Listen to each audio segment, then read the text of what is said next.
Everyone, तो I hope आप सब पढ़ाई कर रहे होगे होली में, और साथ में बीच में जो संडे की छुट्टी थी, तो कुल 3 से 4 दिन ना न्यूज़पेपर आ नहीं रहे थे, तो इसलिए मैंने सोचा कि क्यों ना एक ही साथ कंबाइन करके संडे तक का मैं करेंट अफेयर कंपाइल कर दूं।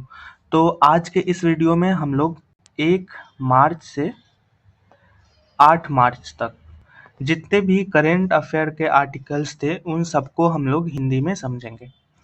सबसे पहला करंट अफेयर है, एक कंपनी है स्टार्टअप ब्लिंक, ठीक ना, वो एक इंडेक्स निकालता है, इनोवेटर बिजनेस इन्वायरमेंट इंडेक्स, ठीक है। ये क्या करता है ना कि बिजनेस का कंडीशन क्या हो सकता है, जैसे रेगुलेशन यानी चल कैसे रहा है, कैपिटल यानी उसका आय कितना हो रहा है, इंफ्रास्ट्रक्चर यानी उसका जो इंफ्रा है बिजनेस का वो कैसा है। तो इन सबको जांचने के लिए इंडेक्स आता है, innovators business environment index. Innovators यानी नवाचारी उद्यम पर्यावरण इंडेक्स, ऐसे आप समझ सकते हो, बस मैं आपको बता रहा हूँ ओवर। इसमें ना 0 से लेके 100 तक नंबर दिए जाते हैं। अगर जिसका 0 है यानी उसका इंडेक्स में सबसे लो रैंक होगा, और जिसका 100 है उसका इंडेक्स में रैंक सबसे ज़्यादा होगा। तो 3-4 चीज़ें जो हमने बोला उसी को याद रखना है, बाकी इम्पोर्टेंट नहीं है। हाँ, ये इम्पोर्टेंट है कि टॉप किसने किया, तो यूएसए ने किया, उसके पूरे 100 में 100 मार्क्स है। सेकेंड सिंगापुर किया, और थर्ड यूनाइटेड किंगडम यानी इंग्लैंड किया। अब पूछोगे कि सर 1 2 3 क्यों, तो आपको अभी बदलते एग्जाम पैटर्न में पता है कि अब एक सीधे नहीं पूछता, 1 2 3 ऐसे करके पूछता है, ठीक है। भारत का रैंक कितना था, 54, और भारत को स्कोर कितना मिला, तो 55.35। और एक और इम्पोर्टेंट बात याद रखनी कि भारत की रैंक चाइना से अच्छी थी। मेघालय लेना, मेघालय जो है उसने एक स्वास्थ्य के संबंधित एडवाइजरी जारी किया है, यानी एक दिशा निर्देश जारी किया है। किस लिए, क्योंकि वहाँ पे जो अग्निवीर जो आर्मी के नौजवान थे ना, उनको एक इन्फेक्शन हुआ है। कैसा इन्फेक्शन हुआ है, तो जीवाणु बैक्टीरियल इन्फेक्शन, जिसका नाम है मेनिंगोकल, ठीक है। और ये क्या करता है ना, हमारे जो दिमाग है और हमारे जो स्पाइनल कोड है उसके ना जो हमारा खून का बहाव होता है ना, उसको ये इन्फेक्ट करता है, यानी उसको संक्रमित करता है।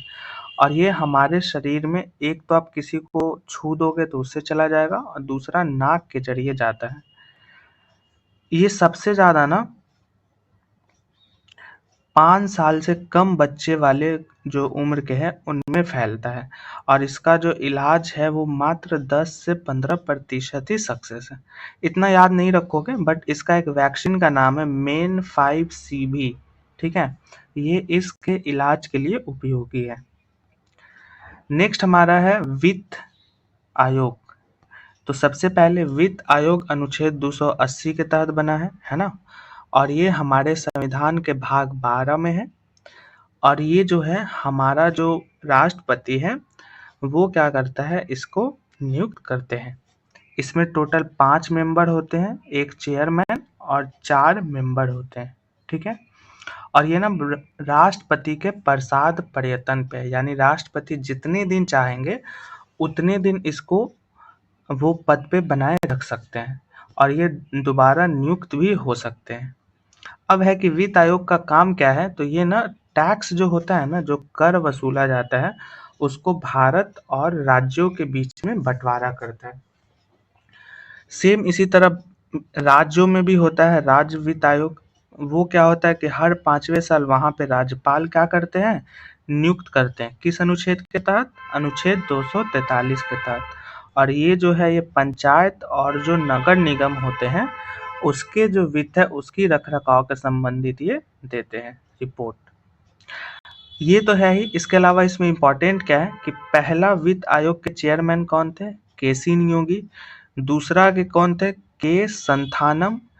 और 15वां के कौन थे, एन.के. सिंह। और जो अभी करेंट है 16वां, उसके हैं डॉक्टर अरविंद पनघरिया।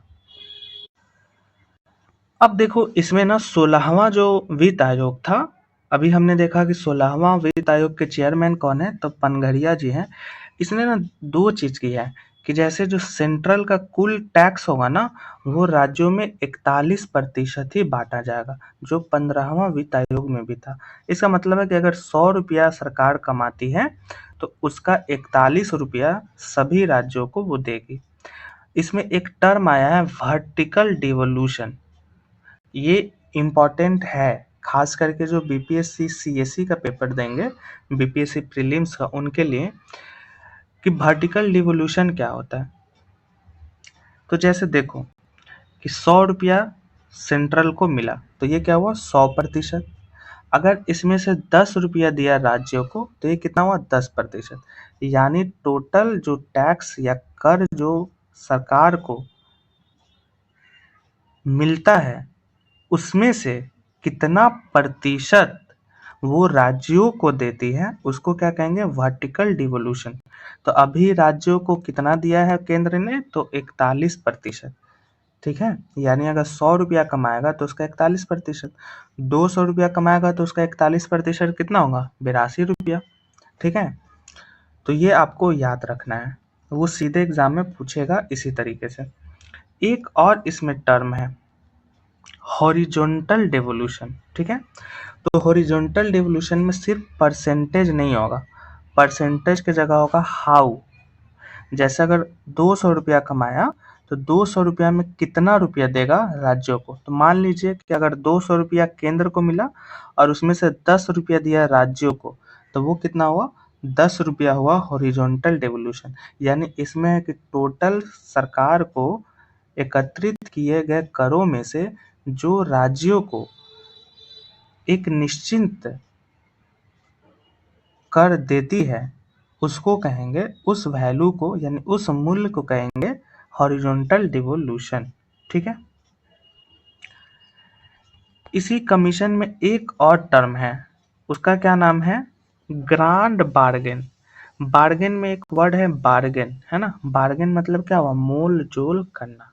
ठीक है, इसमें क्या है कि जो सरकार है ना, वो क्या करती है कि जितने भी एक्स्ट्रा जो टैक्स पे चार्जेज लगती है, यानी मान लो कि स्टेट का ₹5 देना है साबुन पे, ₹2 गेहूं पे, एक बात ऐसे में समझाने के लिए कह रहा हूँ, तो उसमें सरकार को ना, यानी राज्य सरकारों को लॉस ना लगे, इसलिए एक प्रपोज किया है ग्रांड बार्गेन, यानी ऐसा मोल जोल किया जाएगा जिसमें केंद्र सरकार को राज्यों को नुकसान न करना पड़े केंद्र सरकार से। ठीक है, ये आप नहीं भी याद रखोगे, बट वर्टिकल डेवोल्यूशन और horizontal devolution it's a very important. अगला एक टर्म है ईज 9.0। तो ये क्या है, बैंकों के सुधार से संबंधित एक टर्म है। पूछेगा कि ईज 9.0 क्या है, तो बैंकों के सुधार से संबंधित एक सिर्फ टर्म है, और ये किसके अंतर्गत आएगा, तो जो वित्त विभाग है उसके अंतर्गत आएगा। ठीक है, अब इसमें एक है, इसी बैंकिंग सुधार के लिए एक फ्रेमवर्क है, राइज फ्रेमवर्क। अब फ्रेमवर्क क्या होता है कि जैसे मानो कि किसी पंचायत को हमको देना है ₹10, तो ₹10 को कैसे दिया जाएगा, किन किन तरीकों से दिया जाएगा, उसी को कहा जाता है फ्रेमवर्क। तो उसी को बैंक में सुधार करने के लिए जो फ्रेमवर्क है या नियम कानून है, उसको कहेंगे राइज फ्रेमवर्क। उसका फुल फॉर्म क्या है, risk, resilience, innovation, socio economic impact and excellence. तो फुल फॉर्म पूछता है बीपीएससी, इसलिए आपको याद रखना है। अगला जो इम्पोर्टेंट है वो है what is a BFSI global capability centre.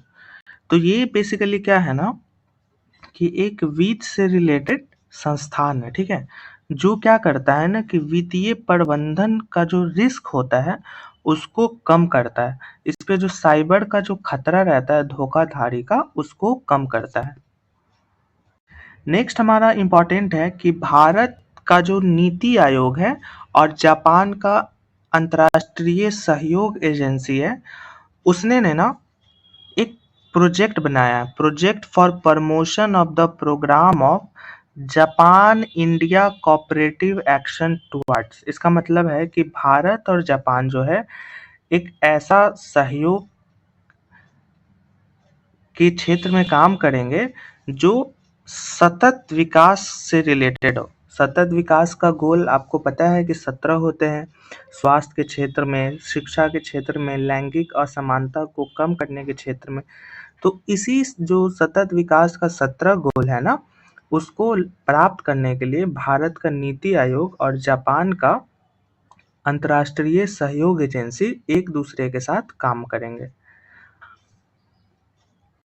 देखो, एक ना केस आया था सुप्रीम कोर्ट में। वो केस क्या था कि अनुच्छेद जो भारत का 21 है, जिसमें जीवन का अधिकार है, उसी के तहत सभी लोगों को सेफ ब्लड यानी सुरक्षित रक्त का अधिकार मिल सके, इसके लिए PIL सुप्रीम कोर्ट में डाला गया था, जिसको सुप्रीम कोर्ट ने खारिज कर दिया है। तो ये इम्पोर्टेंट नहीं है। इम्पोर्टेंट ये है कि इससे रिलेटेड एक टेस्टिंग होता है, न्यूक्लिक एसिड एम्प्लीफिकेशन टेस्टिंग। तो ये बेसिकली क्या करता है ना कि जो ब्लड से रिलेटेड जो बीमारी होती है उसके जांच करने में ये काम आता है। ठीक है, और ये क्या है कि हमारे देश में लीगली बैन है, यानी आपको डायरेक्टली अस्पताल वाले ये जांच नहीं कर सकते। ठीक है, ये बेसिकली जांच किस में हो सकता है, तो ये इतना सारा बीमारी है, इन सबों में होता है।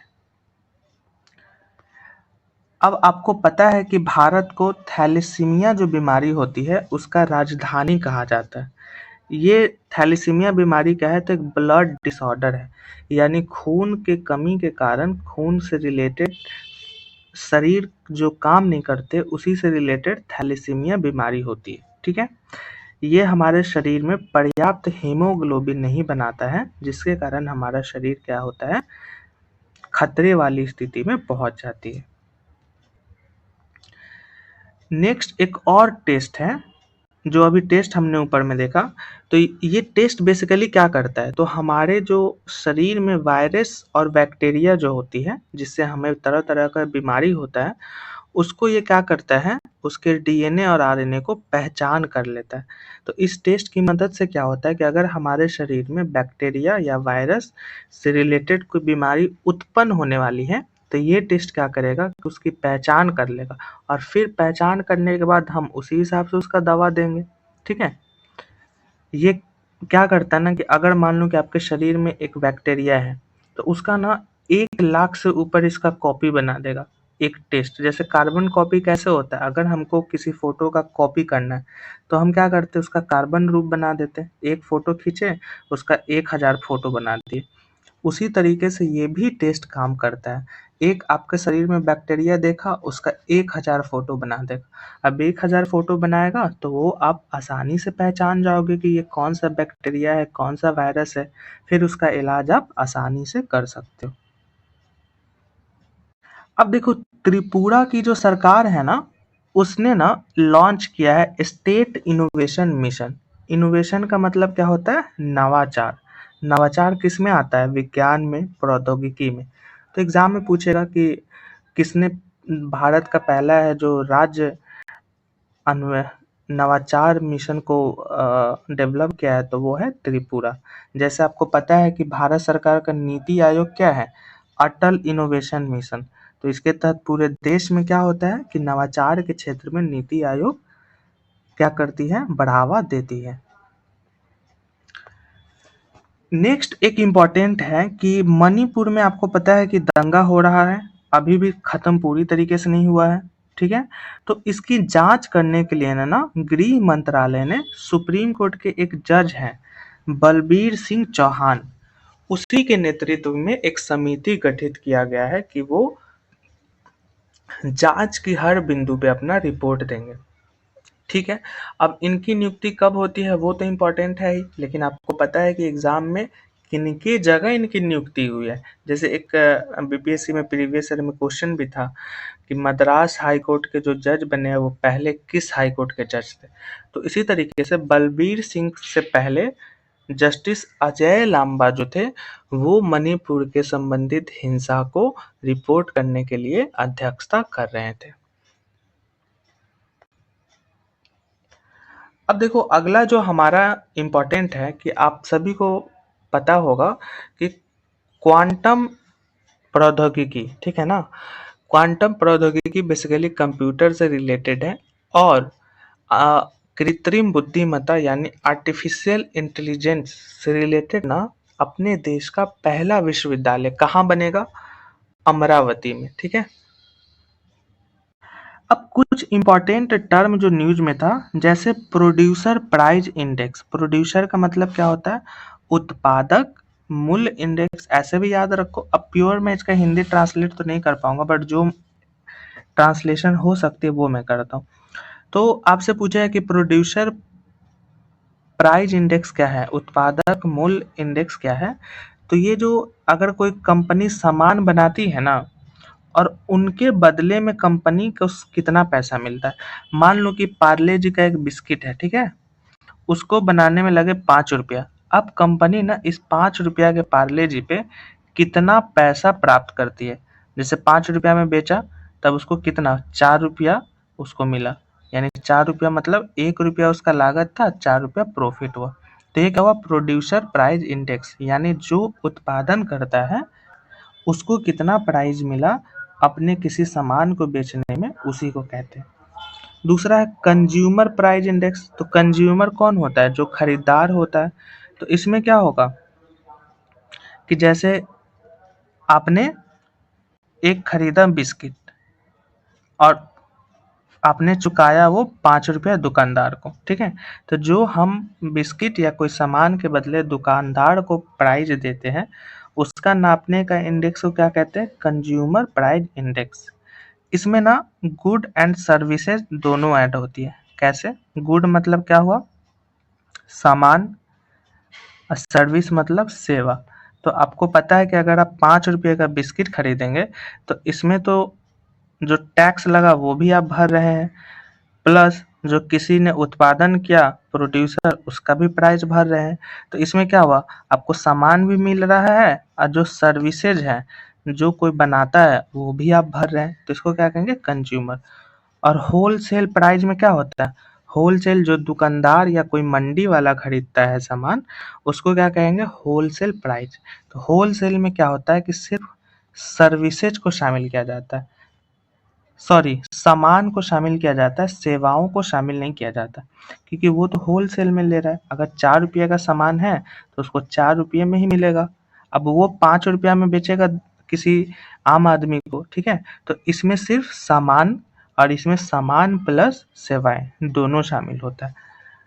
तो बहुत आसान है, बस आप बिस्किट का एग्जाम्पल याद रखिए, सब आसान है। अब देखो एक बहुत इम्पोर्टेंट है, जो हमारा सांख्यिकी मंत्रालय है ना, उसने बेस ईयर क्या होता है ना, कि जैसे जिस साल में हमारा अर्थव्यवस्था स्थिर हो, यानी न ही ज़्यादा नुकसान हुआ हो और न ही ज़्यादा मुनाफा हुआ, उसको कहा जाता है बेस ईयर। उसी आधार पे अगले 10 सालों तक हमारा जो आर्थिक ग्रोथ है, आर्थिक जो वृद्धि है, उसको मापते हैं। जैसे मान लो कि अभी बेस ईयर हमारा नया जो हुआ है 2022-23, ठीक है। तो 2022-23 में हमारा जो आर्थिक ग्रोथ था वो था 7%, ठीक है। 2023-24 में हुआ 6%, 2024-25 में हुआ 8%। तो ये क्या दर्शा रहा है? 22-23 में 7 था, बट फिर यहाँ पे 1% घट गया। फिर अगले साल क्या हुआ? बेस ईयर से 1% बढ़ गया। मतलब ये हमारे ग्रोथ को दिखा रहा है और ये हमारा बेस ईयर से कम ग्रोथ को दिखा रहा है। पहले जो बेस ईयर क्या था? 11-12, अभी बेस ईयर क्या है? 22-23। Very very important. अब देखो ये बहुत इम्पोर्टेंट है, जैसे जो वित्त आयोग जो है उसने केंद्र और राज्यों के बीच में जो टैक्स जो बांटा है वो किन किन क्षेत्रों में बांटा है, ये इम्पोर्टेंट है। तो सबसे पहला है इनकम डिस्टेंस। तो 15वां वित्त आयोग कितना बांटा था? 45%, और 16वां बांटा है 42.5%। ये आपको सिंपली डाटा ही याद रखना होगा। ये कुछ भी एग्जाम में इसमें से पूछ देगा कि एरिया 15वां कमीशन में कितना टैक्स एरिया वाइज डिस्ट्रीब्यूशन हुआ था, तो लिख देगा 10%। तो गलत है, क्योंकि 15वां में 15% हुआ था और 16वां में 10 हुआ था। तो इसलिए आपको डायरेक्ट याद रखना। फिर है अगला पॉपुलेशन। तो 15वां में 15%, 16वां में 17.5%। डेमोग्राफिक परफॉर्मेंस यानी जनसंख्या की परफॉर्मेंस। 15वां में था 12.5 और 16वां में है 10%। तो देखो 16वां में एक चीज कॉमन है, 10% वाली संख्या ज्यादा है। तो याद करने का ट्रिक क्या है कि अगर 16वां में पूछे इनकम, डिस्टेंस और पॉपुलेशन छोड़ के तो कुछ भी आएगा 10%। ठीक है। फिर है एरिया वाइज, 15वां में 15%, 16वां में 10%। फॉरेस्ट वाइज 15वां में 10, 16वां में 10%। अब यहाँ पे एक ट्रिक भी है, एग्जाम में पूछेगा वह कौन सा क्षेत्र है जो 15वां और 16वां दोनों वित्त आयोग में समान रूप से डिस्ट्रीब्यूशन हुआ था, तो वो है फॉरेस्ट, दोनों में 10-10% ही हुआ है। फिर टैक्स एंड फिस्कल रिपोर्ट में 2.5% हुआ था 15वां में, बट 16वां में 0। जीडीपी में कंट्रीब्यूशन 15वां में 0 था, बट 16वां में 10%। अब देखो जो कनाडा के जो राष्ट्रपति है ना, प्रधानमंत्री, वो हमारे देश में आए थे। ठीक है, कनाडा के थे। तो वो कनाडा और भारत के बीच में क्या क्या डील हुआ था वो इम्पोर्टेंट है। तो पहला डील हुआ था कि कनाडा और भारत के बीच में $50 बिलियन का व्यापार होगा, कब तक, 2030 तक। फिर हुआ न्यूक्लियर यानी परमाणु से रिलेटेड डील हुआ कि यूरेनियम का उत्पादन में मदद करेगा, है ना, सप्लाई जो होगा यूरेनियम का। फिर हुआ क्रिटिकल मिनरल और क्लीन ऊर्जा यानी स्वच्छ ऊर्जा और क्रिटिकल मिनरल के बीच में भी हुआ। कनाडा क्या करेगा ना, आने वाले दिनों में जो भारत ने पिछले दिनों अंतर्राष्ट्रीय सोलर अलायंस बनाया था और ग्लोबल फ्यूल अलायंस बनाया था, उसमें वो शामिल हो जाएगा। इसके अलावा भारत क्या करेगा कि कनाडा ने जो किया है, बढ़ावा दिया है इंडियन ओशियन रिम एसोसिएशन, उसमें भारत शामिल हो जाएगा। इसके अलावा एक और जो भारत और कनाडा के बीच में साइन हुआ है, joint pulse protein centre. Pulse का मतलब क्या है, दाल से रिलेटेड एक सेंटर बनेगा, एक केंद्र बनेगा। वो कहाँ बनेगा, तो कुंडली में बनेगा। ठीक है, कुंडली में बनेगा।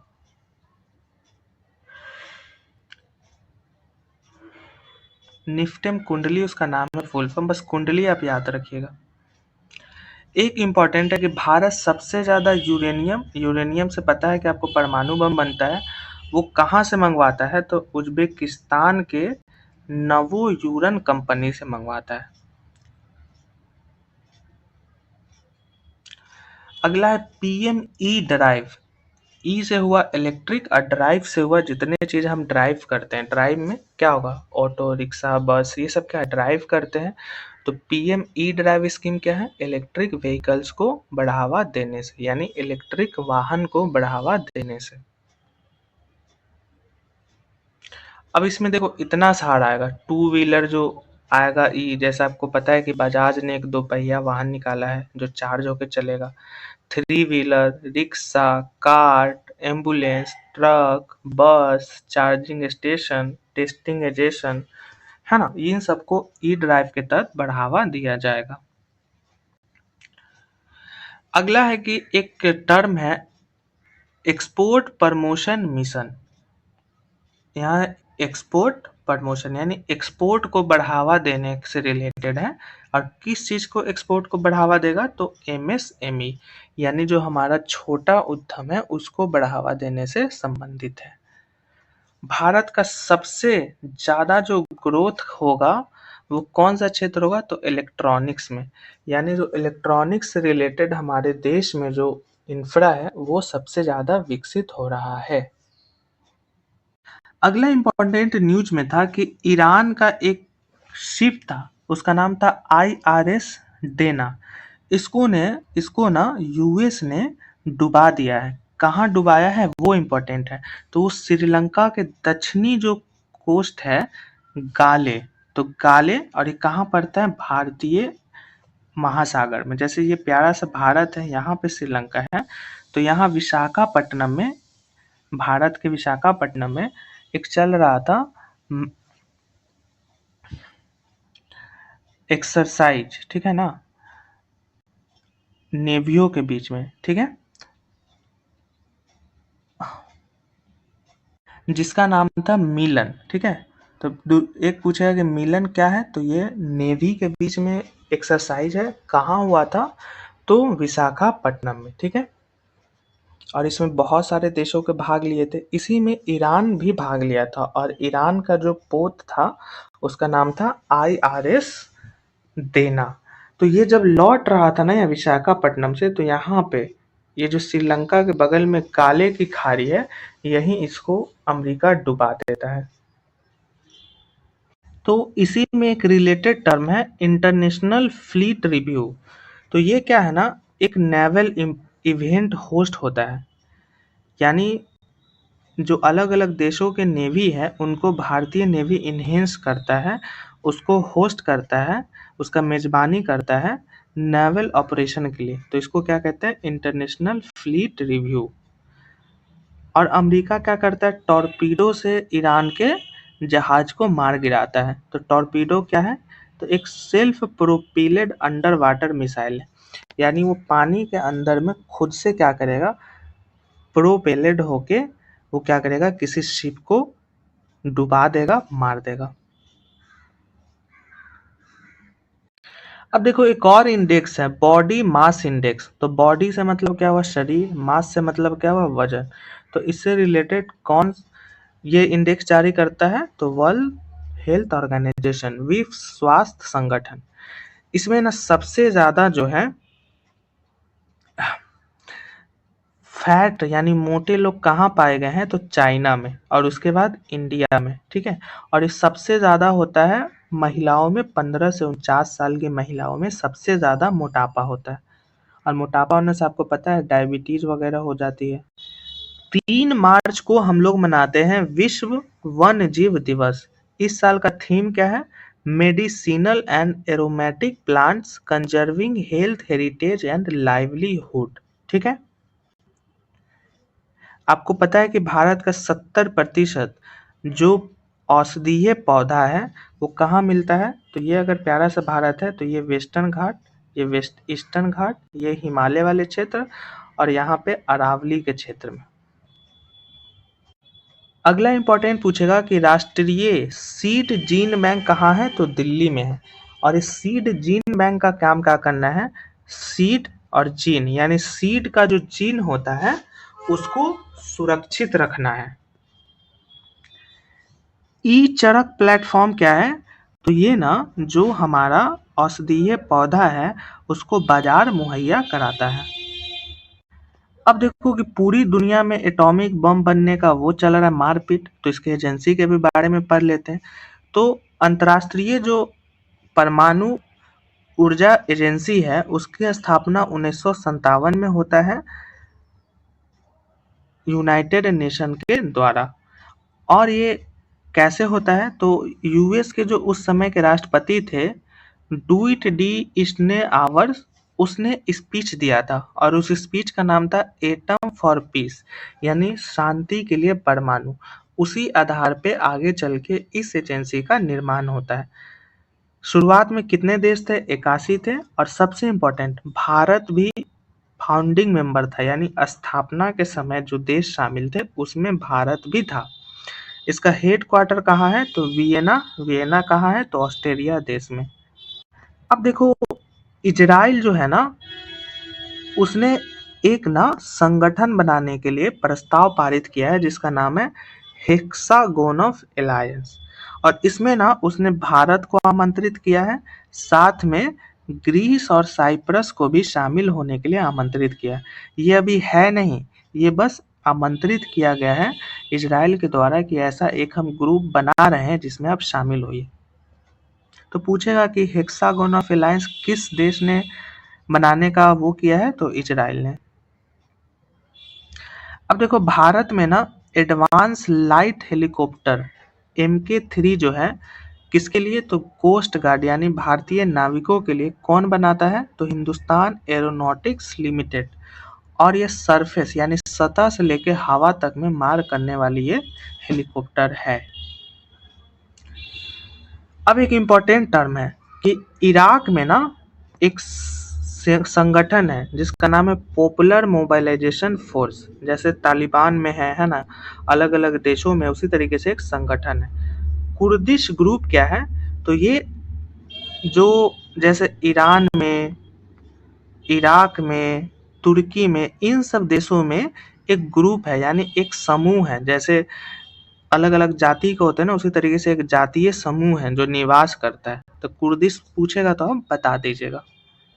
अगला न्यूज में था स्ट्रेट ऑफ हार्मूज। तो ये एक नैरो चौक पॉइंट है 55 से 95 किलोमीटर का। नैरो मतलब छोटा सा एक है, जैसे अगर मान लो कि चारों तरफ से समुद्र है, चारों तरफ से समुद्र, तो यहाँ पे एक छोटा सा क्या होगा, नैरो चौक पॉइंट। तो इसी जैसा एक नैरो चौक पॉइंट है स्ट्रेट ऑफ हॉर्मूज। और ये ना ईरान के उत्तर में है और ओमान के दक्षिण में, और इन दोनों के बीच में क्या है, स्ट्रेट ऑफ हॉर्मूज। ठीक है, ये क्या करता है ना, पर्शियन की जो खाड़ी है उसको गल्फ ऑफ ओमान और अरबियन सी से जोड़ता है। ठीक है, तो स्ट्रेट ऑफ हॉर्मूज अगर ये बीच में है, तो इसके पश्चिम में है पर्शियन गल्फ, यानी गल्फ की खाड़ी। ठीक है, और इसके पूर्व में है अरबियन सागर और ओमान की खाड़ी। अब देखो पर्शियन गल्फ के कौन कौन से देश हैं जो पर्शियन खाड़ी के आसपास में है। तो इसका एक ट्रिक है, सबकी ओम यूनाइटेड है, यानी जब हम ओम बोलते हैं तो क्या बोलते हैं, यूनाइटेड, एक साथ होके बोलते हैं, उसी पे ट्रिक है। तो एस से हो जाएगा आपका सऊदी, ए से हो जाएगा, एक सेकेंड गड़बड़ कर दिए क्या, हाँ, ए से सऊदी अरब। ठीक है, बी से हो जाएगा बहरेन। ठीक है, के से कुवैत, आई से इराक, आई से ईरान, ओम से ओमान, यूनाइटेड अरब, और साथ में कतर भी है। एक ट्रिक यहाँ पे कुछ गड़बड़ हुआ है। अ, अ, हम्म, अब यहाँ पे देखो, ओम क्यों यूनाइटेड है, तो बोल दोगे सबकी ओम क्यों यूनाइटेड है, तो क्यों यूनाइटेड है, क्योंकि भगवान से सबको प्रेम है। तो सब से हो जाएगा सऊदी अरब, बी से बहरीन, के से कुवैत, आई से ईरान, आई से इराक, ओम से ओमान, क्यू से कतर, और यूनाइटेड से यूनाइटेड अरब। और ये पर्शियन की जो खाड़ी है ना, इसके उत्तर में है शातुल अरब डेल्टा। ठीक ना, जहाँ पे एक नदी है यूफ्रेट नदी और टिग्रिस नदी। तो पूछोगे सर ये सब क्यों याद रख रहे हो, तो जैसे पूछेगा कि पर्शियन गल्फ की खाड़ी में कौन कौन से नदी आते हैं, तो यूफ्रेट नदी, टिग्रिस नदी है ना, और एक डेल्टा यानी एक मुहाना बनता है शातुल अरब का। नेक्स्ट है हमारा गल्फ ऑफ ओमान, ओमान की खाड़ी, इसको हम लोग मकरान की खाड़ी भी बोलते हैं, और ये ना अरब के सागर का ही विस्तारित रूप है। ये अरब सागर को स्ट्रेट ऑफ हॉर्मुज से जोड़ता है।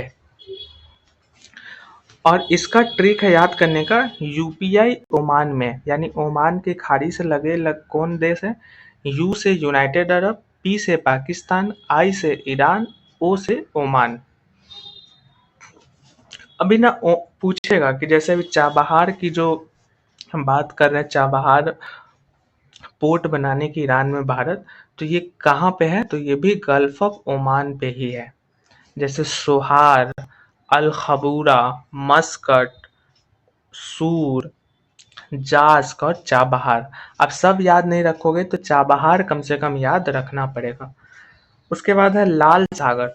तो लाल सागर अफ्रीका और एशिया के बीच में पड़ता है। ठीक है, और लाल सागर से जो घिरे हुए देश है उसको कैसे याद रखोगे, तो वाई सीट्स, वाई से यमन, एस से सऊदी, ई से इजिप्ट, ई से इरिट्रिया, डी से जिबूती और एस से सूडान। इसके अलावा ये ना भारतीय ओशियन को क्या करता है, बाबल मंदाब स्ट्रेट और गल्फ ऑफ अदन से जोड़ता है। इसके उत्तर में सिनाई पेनिनसुला है और गल्फ ऑफ अकाबा है। और ये ना ग्रेट रिफ्ट वैली का भी पार्ट है। अगला है मेडिटेरियन सी। तो मेडिटेरियन सी के ना उत्तर में यूरोप पड़ता है, पूरब में एशिया पड़ता है और दक्षिण में अफ्रीका पड़ता है। ये अटलांटिक ओशियन को गल्फ ऑफ जिब्राल्टर से जोड़ता है, ब्लैक सी को डार्डेनेलेस स्ट्रेट से जोड़ता है, सी ऑफ मरमरा को बोस्पोरस की खाड़ी से जोड़ता है। ये तो हो गया। अब है कि मेडिटेरियन सी से कौन कौन से देश लगे हैं। तो इसमें टोटल 22 देश इससे लगे हुए हैं। अफ्रीका में कौन कौन से देश हैं, तो इसको ट्रिक है मेटल। मेटल ट्रिक याद रखिएगा।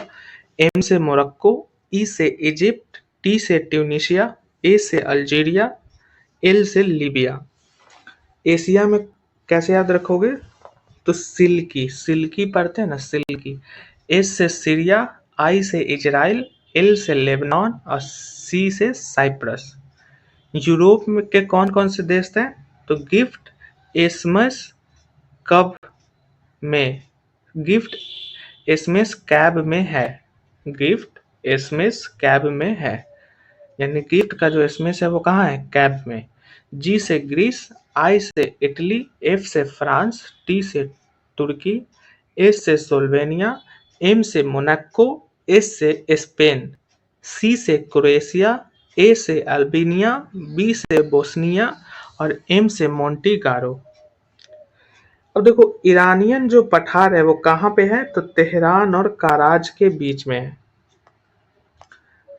अब है कि इस्फहान और जो नातांज है ये क्या है, तो ईरान का परमाणु क्षेत्र है जहाँ पे परमाणु का बम बनाने की तैयारी चल रही है।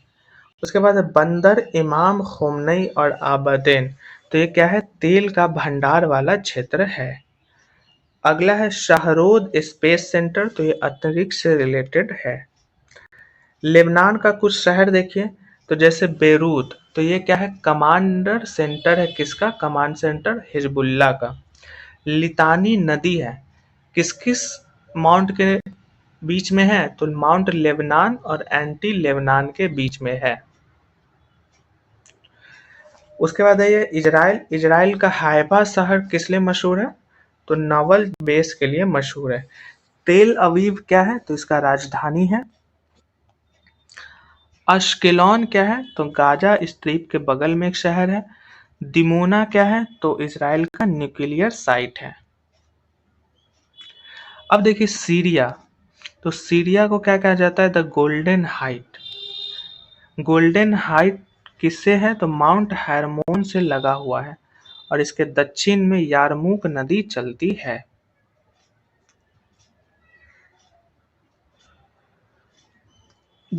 अगला है हमारा जॉर्डन देश। तो जॉर्डन देश के किसके किसके बीच में है, तो ये इजराइल और ईरान इराक के बीच में है।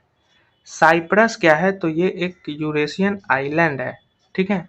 और ये ना यूरोप, एशिया और अफ्रीका के क्रॉस रोड पे स्थित है। और वर्तमान में साइप्रस किसके कंट्रोल में है, तो इंग्लैंड के।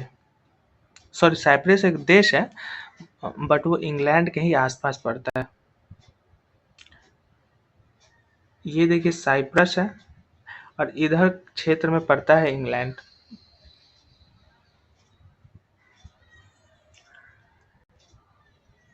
अब जैसे बहरेन का एक शहर है मनामा, इराक का एक शहर है इरबिल जो मिलिट्री बेस्ड है। साइप्रस का क्षेत्र है अकोरोत्री एंथेकेलिया, यहीं पे ईरान हमला किया था।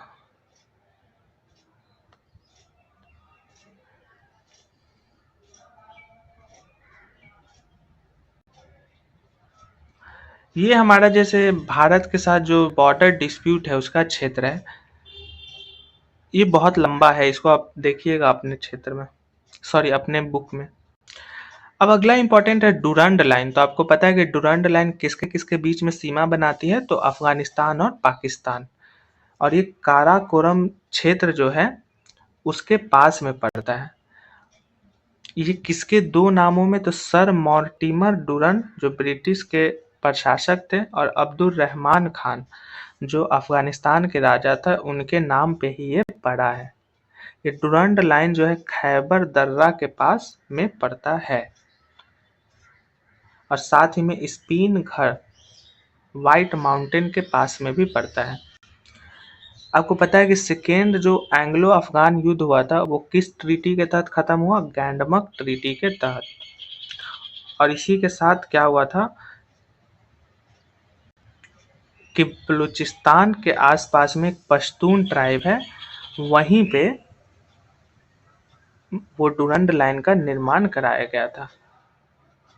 और वखान कॉरिडोर किसके किसके बीच में था? तो रसिया और ब्रिटेन के बीच में ही अफगानिस्तान में ये कॉरिडोर बनाया था। थर्ड एंग्लो वार कौन सा ट्रीटी से खत्म हुआ? तो रावलपिंडी। अब देखो एग्जाम में पूछेगा कि यूनाइटेड नेशन चार्टर का आर्टिकल 51 किससे रिलेटेड है? तो जैसे अगर कोई देश किसी पे हमला करता है ना, तो उससे सेफ्टी के लिए वो भी देश उस देश पे हमला कर सकता है, ठीक है। अब आर्टिकल 24 जो है यूनाइटेड नेशन का, वो क्या करता है कि यूज ऑफ फोर्स यानी सैन्य फोर्स की जो इस्तेमाल है उस पर रोक लगाता है। एक टर्म है रोम स्टैचू, ये क्या डिफाइन करता है? इसका मतलब क्या हुआ कि intentional targeting of civilian and educational building, यानी आप किसी मंशा के साथ किसी भी आम नागरिक को या फिर शैक्षणिक बिल्डिंगों को अगर हमला करते हैं तो वो वार क्राइम है, यानी युद्ध क्राइम है। लोकसभा स्पीकर ओम बिरला जी ने एक कमिटी ऑफ प्रिविलेज बनाया है। ये प्रिविलेज क्या है? तो जो सांसद है ना उसके जो प्रिविलेज है, जैसे अधिकार, उसके पावर, उसके अच्छे तरीके से संचालन हो, वो बनाया है। और इसके हेड कौन है? तो रविशंकर प्रसाद, जो बिहार के पटना साहिब के सांसद है, उनको बनाया है। ये किस तहत बनाया गया है? तो आर्टिकल 105 के तहत सांसदों के लिए और अनुच्छेद 194 राज्य विधान मंडलों के सदस्यों के लिए बनता है। इसमें कितने सदस्यों को लोकसभा स्पीकर ने चिन्हित किया है? तो लोकसभा में 15 और 10 जो राज्यसभा के सभापति है वो 10 किए हैं। अगला है कप्पाटा गुड्डा वन्य जीव अभ्यारण्य। तो ये कहाँ है? तो ये कर्नाटक में है और इसको western Ghat of north Karnataka भी कहते हैं। ये तुंगभद्रा नदी के किनारे है और यहाँ पे न तरह तरीके के फूल, पौधे, जानवर मिलते हैं। अब देखो इंग्लैंड का ना जो एशमोलियन म्यूजियम है, इसने ना भारत के एक संत थे तिरुमंगाई आलवार, ठीक है ना, इसकी कांस्य की मूर्ति को भारत को लौटाया है। क्यों लौटाया है? तो यहाँ की सरकार ने डिमांड किया है। ये जो मूर्ति थी पहले कहाँ थी? तो सौंदरा राजा पेरुमल मंदिर तमिलनाडु में थी। अलवार संत आपको पता है कि भगवान विष्णु को मानते हैं, है ना, जो वैष्णव धर्म के हैं। इन्होंने कुछ किताबें लिखी है जैसे नारकवि पेरुमल, है ना, इनको कहा जाता है नर कवि यानी एक्सलेंट पोएट, यानी कमाल के पोएट। ये चोल दरबार में रहते थे, है ना। और अगला इम्पोर्टेंट है कि जो ब्यूरो ऑफ एनर्जी इफिशियंसी जो यहाँ भारत में है, इसका 25वां स्थापना दिवस 1 मार्च को मना है। और इसने ना एक टर्म दिया है फर्स्ट फ्यूल, यानी जो हमारा ऊर्जा है, ऊर्जा की सुरक्षा के लिए फर्स्ट फ्यूल का नारा दिया है, यानी सभी तक फ्यूल या ऊर्जा की पहुंच हो सके। ये क्या है? तो एक स्टैट्यूटरी बॉडी है। किसके तहत? तो पावर मंत्रालय के अंतर्गत,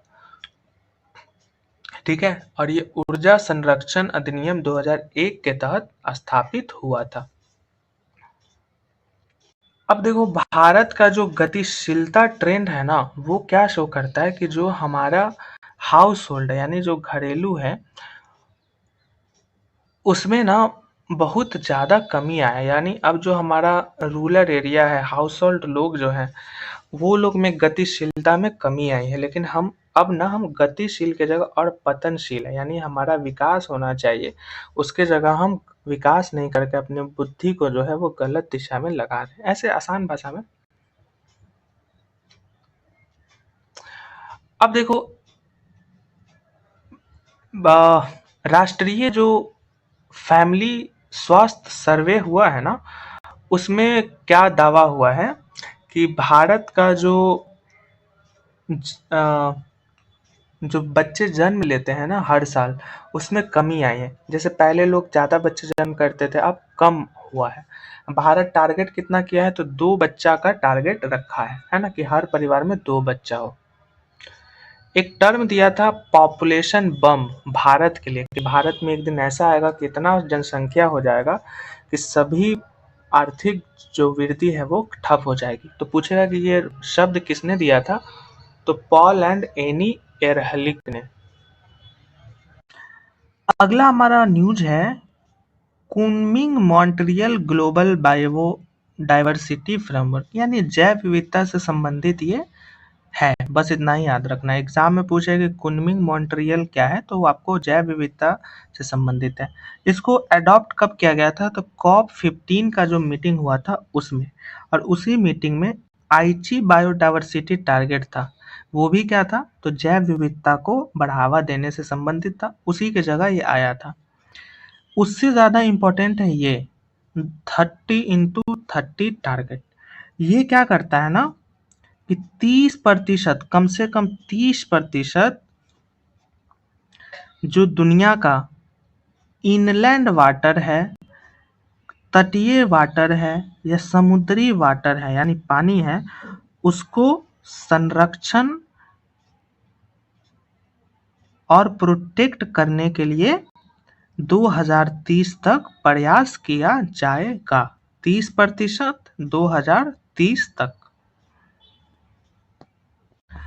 इसके अलावा आपने एनसीईआरटी में भी पढ़ा होगा 1992 रियो अर्थ समिट भी किससे है, तो वो भी क्या है, जैव विविधता को बढ़ावा देने से संबंधित है।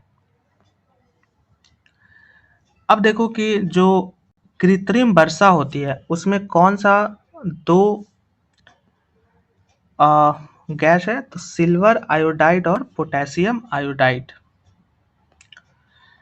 अब देखो एक और इम्पोर्टेंट है कि डेनमार्क जो है वो यूरोप का पहला देश बन गया है जिसने मदर टू चाइल्ड ट्रांसमिशन, यानी बच्चा माँ से बच्चा में HIV और सिफिलिस की जो बीमारी चला जाता था उसको रोकने में कामयाबी हासिल की है। अब HIV पता है कि कैसे होता है, एड्स से होता है ना। और वो क्या करता है कि वो हमारा लिए कैंसर तक का भी खतरा करता है, क्योंकि वो हमारा जो इम्यून सिस्टम है उसको कमजोर कर देता है। और सिफिलिस क्या है, तो एक बैक्टीरियल इन्फेक्शन है, और यह ट्रीपोनेमा पैलिडियम से होता है। जो ट्रीपोनेमा पैलिडियम बैक्टीरिया है उससे ये होता है। और ये कैसे फैलता है, तो सेक्सुअल कांटेक्ट से, यानी आप सेक्स करते हैं उससे वो क्या करता है, दूसरे में चला जाता है। ठीक है, और ये हमारा दिल और ब्रेन के लिए खतरा पैदा करता है। अगला है कि देखो कर्नाटक ने क्या किया है कि 16 साल के कम उम्र के, और आंध्र प्रदेश ने 13 साल से कम उम्र के बच्चों को सोशल मीडिया बैन कर दिया है, यानी ऑनलाइन प्लेटफॉर्म इससे कम उम्र के बच्चे नहीं चला सकते।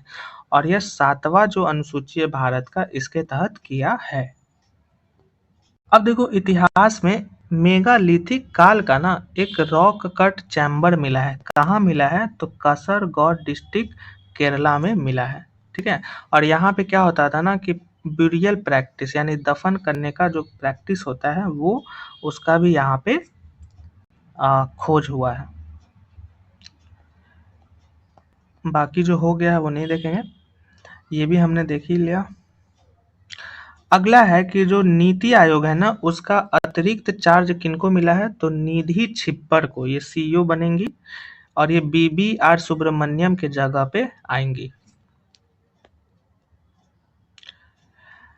गुजरात में सेमीकंडक्टर कहाँ पे बन रहा है, तो सानांद में बन रहा है। ठीक है, इसको मोदी जी इनॉग्रेट किए थे, तो न्यूज में है।